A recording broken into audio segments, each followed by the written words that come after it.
नमस्कार मित्रांनो, लग्नानंतर होईलच प्रेम या मालिकेच्या पुढील भागामध्ये आपण पाहणार आहोत.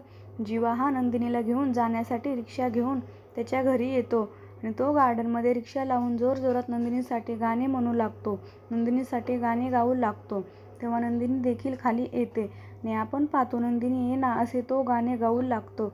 त्यावर जीवा आणि त्या ठिकाणी सिक्युरिटी गार्ड दोघेही नाचू लागतात.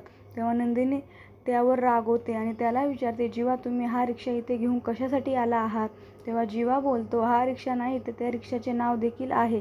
याचे नाव आहे डार्लिंग, जसे तुझे नाव आहे नंदिनी. आणि तोच तिचा हात पकडून तिला आतमध्ये घेऊन जातो आणि दाखवतो.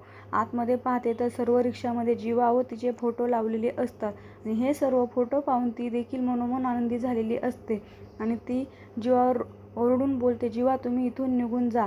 तर तिकडे आपण पाहतो काव्या देखील पार्थवर रागवलेली असतो आणि पार्थ हा काव्याला बोलतो, काव्या तुम्ही इथे कशासाठी आला आहात? मला तुम्हाला बोलायचं नाही, तुम्ही निघून जा.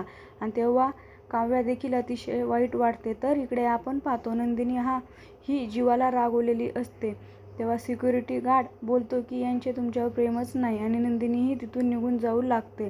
तेव्हा जीवा हा त्या सिक्युरिटी गार्डला बोलतो, माझे तिच्यावर प्रेम आहे आणि बघ ती प्रेम, आणि जर तिचे प्रेम नसेल तर ती मागे वळून पाहणार नाही. आता ती मागे पलटणार आणि तो पलट म्हणू लागतो. त्याच वेळेस आपण पाहतो नंदिनी पुढे जाम मागे वळून पाहते आणि तेव्हा जीवा हा अतिशय आनंदित होतो.